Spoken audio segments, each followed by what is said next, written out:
15 heures, l'heure du crime. Ici Carl Brochu.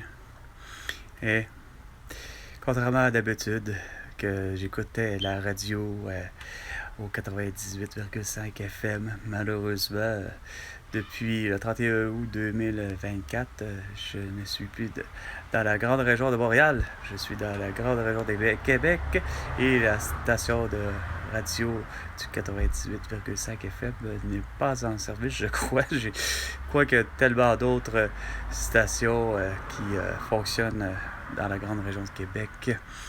Mais c'est ce qui fait que j'ai pas de nouvelles, puis en même temps, j'ai pas pris le Journal de Québec pour me tenir au courant des crimes contre la personne. Malheureusement, aujourd'hui, le 21 septembre 2024.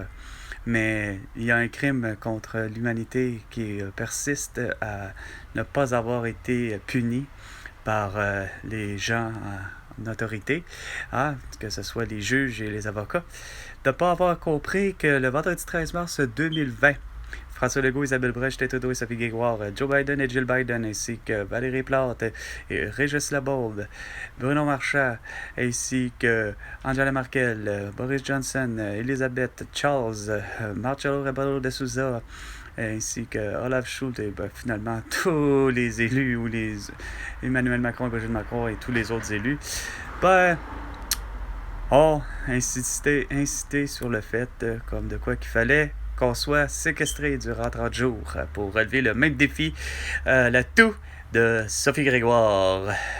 Et il fallait essayer de la suivre quand que les médecins auraient pu recommander du Buckley. Ça coûte mauvais et ça marche. Ben non, c'était trop compliqué de comprendre que la pandémie était une pandémie de tout.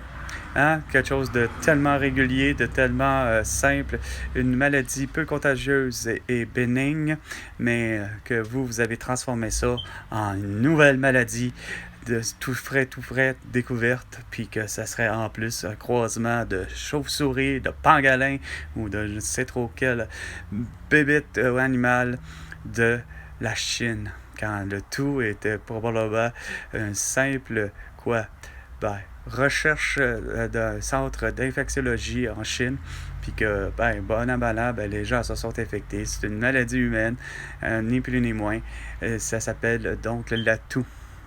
Et que c'était donc illégal et liberticide de séquestrer pour minimum 30 jours des milliards d'habitants qui sont sains d'esprit et de corps, mais que voulez-vous, il n'en fallait pas plus que les gens se sont mis à avoir peur, puis surtout ici au Québec, les simples 1 685 000 ou les 1 645 000, ceux qui ont voté pour François Legault, pour le renouveler, parce qu'ils aiment tellement ça.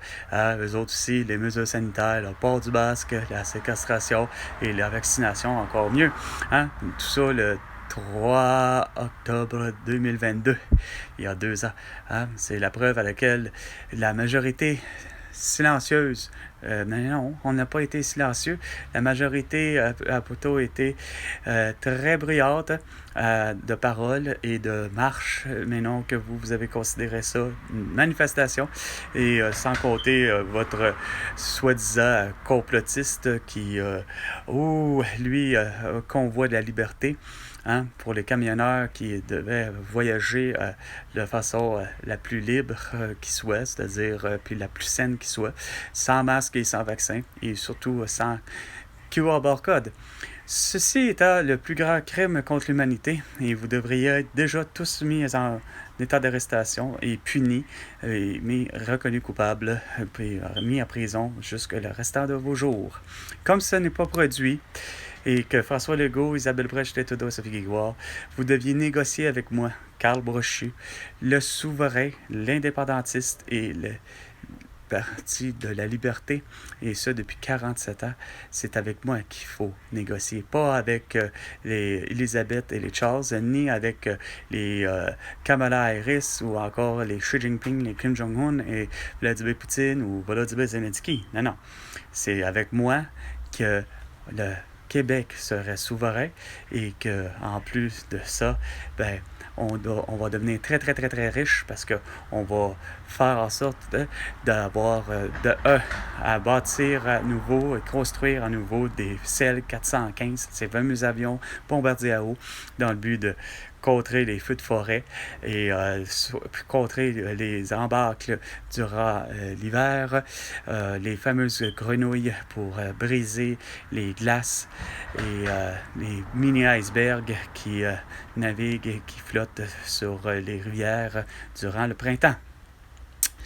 Non seulement ça, il faut avoir évidemment l'intelligence encore là et le vif l'esprit d'avoir de quoi de nouveau, comme aussi la légalisation de la prostitution et de certaines drogues. Comme ça va éviter de l'itinérance parce que Bernard Drinville aurait dû faire pousser du cannabis secret pour qu'il engage des itinérants à 25$ de l'heure pour ramasser et cueillir les cocottes, entre autres.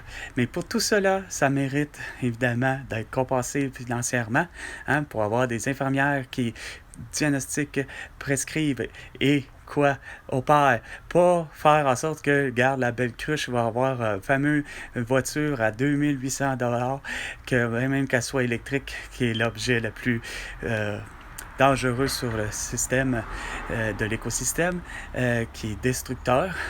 Tous les véhicules à batterie, tous les vélos à batterie, tous les appareils comme les perceuses, comme les scies mécaniques, scies à chaîne, scies rondes à batterie, tout ça, tous les appareils à batterie au lithium, c'est irresponsable et dangereux sur le plan de l'écologie.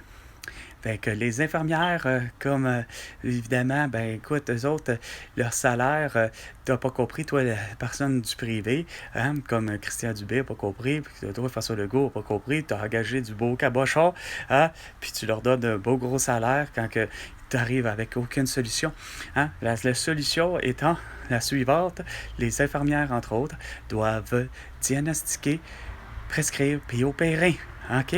Pour toi, François Legault, t'arriver puis te dire, t'as l'atout, puis je te prescris de l'hydroxychloroquine, de la colchicine et du zinc, le protocole de professeur Didier Raoult pour guérir de l'atout. Fait que moi, je mérite plus que juste le poste de président du Québec puis d'être payé 1000$ la journée, soit sur une année comme bissextile en 2024, c'est 366 000 par année que président du Québec a mérité, ou la présidente du Québec mériterait ceci, ou une année normale, 365 000$ par année. Mais moi, c'est qu'il faut que ça soit une compensation là, monétaire, évidente, puis vous, votre emprisonnement. Fait que c'est 100 milliards de dollars pour toutes vos conneries que vous me devez. François Legault, Isabelle Brèche, Trudeau et Sophie Grégoire. Et tant qu'à ça, rajouter Julie Schneider et Pierre-Carl Pelado parce qu'ils ont profité en maudit du confinement.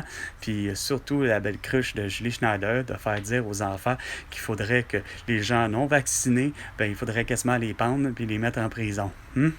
Fait que c'est 100 milliards de dollars pour toutes vos conneries. À la prochaine chicane, François Legault.